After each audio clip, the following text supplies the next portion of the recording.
Hello అందరికీ welcome to సంధ్య జున్ను vlogs. ఏంటి సంధ్య వాయిస్ వినబడుతుంది, సంధ్య కనబడతలే అని చూస్తున్నారా? ఈ వీడియోలో నేను కనబడనండి, ఎందుకంటే ఈ వీడియో తీసింది నేనే. ఈరోజు మా అమ్మ చేపల పులుసు వేసింది, టేస్ట్ చాలా బాగుంది. ఆల్రెడీ నేను తినేసాను. మీకోసం రెసిపీ వీడియో తీసి మరీ పెట్టాను. లేట్ చేయకుండా రెసిపీలోకి వెళ్ళిపోదాము. స్టవ్ ఆన్ చేసుకొని ఒక గిన్నె పెట్టుకొని అందులో తగినంత ఆయిల్ పోసుకొని అందులో ఆవాలు జీలకర్ర వేసుకోవాలి. తర్వాత మనం ముందుగా కాల్చిన ఉల్లిగడ్డని వెల్లుల్లిని పేస్ట్ లాగా వేసుకొని ఆ పోపులో వేసేసుకోవాలి. తర్వాత మనం ముందుగా కట్ చేసి పెట్టుకున్న చేప ముక్కల్ని అందులో వేసుకోండి. ఈ ఒక్క విషయం మాత్రం మర్చిపోకండి, గంటతో మాత్రం వెంటనే కలపొద్దు, పీసెస్ అనేవి విరిగిపోతాయి. ఒక 2 మినిట్స్ అలాగనే ఆయిల్లో కుక్ అవ్వనివ్వండి.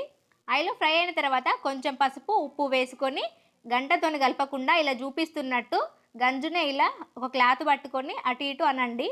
గరిటతో కలిపితే ఏంటంటే చేపల ముక్కలు మొత్తం పీసెస్ మొత్తం విరిగిపోయి పులుసులో కలిసిపోయి చేపల కూర అస్సలు అప్పుడు టేస్ట్ ఉండదు. ఇలా ఒక క్లాత్ పెట్టుకొని అటు ఇటు అనండి, అప్పుడు ఆయిల్లో మొత్తం కలిసిపోతాయి. చేప ముక్కలు ఒక 5 నిమిషాలు ఆయిల్లో ఫ్రై అయిన తర్వాత మనం ముందుగా నానబెట్టుకున్న చింతపులుసును ముక్కలకు సరిపడా పోసుకొని ఒక 15 నిమిషాల వరకు దగ్గర పడే వరకు ఉడకనివ్వండి. అందులోనే తగినంత ఉప్పు కారం వేసుకొని చిక్కబడే వరకు ఉడకనివ్వండి. లాస్ట్లో పచ్చి ధనియాల పొడి, వేయించిన మెంతులు, జీలకర్ర పొడిని వేసుకొని ఒక 2 నిమిషాల వరకు ఉడకనివ్వండి. ఈ ఒక్క విషయం మాత్రం మర్చిపోకండి, ఈ చేపల పులుసును చల్లన్న తర్వాత తింటేనే చాలా బాగుంటుంది. చేపల పులుసు అంటే ఎంతమందికి ఇష్టమో నాకు కామెంట్ చేయండి. మీకు ఈ రెసిపీ నచ్చితే లైక్ చేసి మా ఛానల్ సబ్స్క్రైబ్ చేసుకోవడం మాత్రం అస్సలు మర్చిపోకండి.